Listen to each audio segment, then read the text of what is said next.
តើអ្នកទាំងអស់គ្នាដែលទើសចិត្តពេលដែលប្រើ AI ហើយវាឲ្យចម្លើយដែលយើងចង់បានណាតាមពិតទៅវាមិនមែនមកពី AI នឹងអត់ចេះដល់យើងទេក៏ប៉ុន្តែគឺមកពីរបៀបសរសេររបស់យើងគឺមិនទាន់ដល់អីដែល AI អាចយល់បានការប្រើប្រាស់ AI គឺមានរបៀបនៃការសួររបស់គេដែលគេហៅថា prompt generation ហើយបើយើងមិនយល់ច្បាស់ទេគឺយើងសួរចម្លើយមកគឺ AI ឲ្យបៃឡំយើងអាចយល់បានទេនៅក្នុងវីដេអូនឹងដែរខ្ញុំនឹងប្រាប់អ្នកទាំងអស់គ្នាពី4ចំណុចក្នុងការសរសេរ prompt AI ឲ្យបានត្រឹមត្រូវហើយទទួលបានអ្វីដែលយើងចង់បានក្នុងការសិក្សារបស់យើងហើយចំណុចទាំងនេះក៏អាច apply ទៅលើកិច្ចការផ្សេងៗទៀតក៏បានដែរ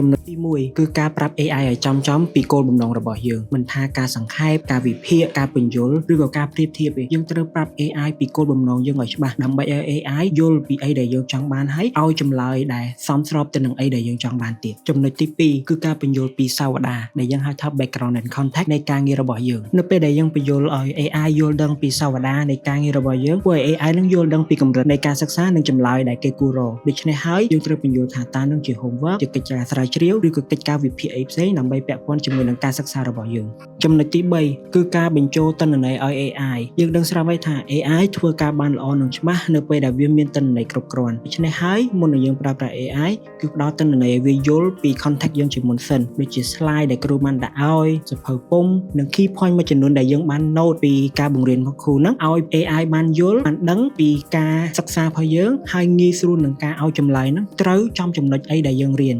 ចំណុចទី4គឺទម្រង់ចម្លើយយើងត្រូវប្រាប់ AI ឲ្យចំថាតើយើងចង់បានចម្លើយនឹងបែបម៉េច1000ពាក្យ300ពាក្យឬក៏ជា bullet point essay paragraph ឬគ្រាន់តែជា outline ចឹងហើយទើបធ្វើឲ្យ AI នឹងងាយស្រួលក្នុងការធ្វើការហើយយើងបានលទ្ធផលពី AI នឹងក៏ងាយស្រួលយល់ផងដែរចំណុចចម្បាញ់មិញហ្នឹងគឺជា fundamental នៃការសរសេរ prompt AI ហើយតែបើអ្នកទាំងអស់គ្នាចង់ឲ្យ advance ខ្លាំងជាងនឹងទៀតយើងអាច follow នៅចំណុចមួយចំនួនទៀតយើងអាចដាក់ឲ្យ AI នឹងដើរតួនាទីជាអ្វីមួយក៏បានដែរដូចជាគ្រូបង្រៀនដូចជាអ្នកមាន expert ប្រហែលឆ្នាំទៅលើប្រធានបទដែលយើងចង់ដឹងនឹងដើម្បីឲ្យការពន្យល់នៃ style របស់ AI នឹង fit ទៅនឹងអីដែលយើងចង់បាន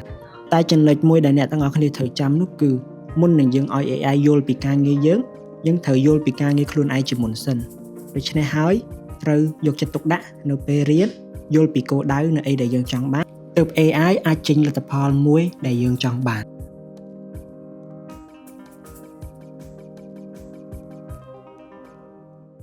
សូមចុច Subscribe ដើម្បីទទួលបានវីដេអូថ្មីៗនៅសប្តាហ៍បន្ទាប់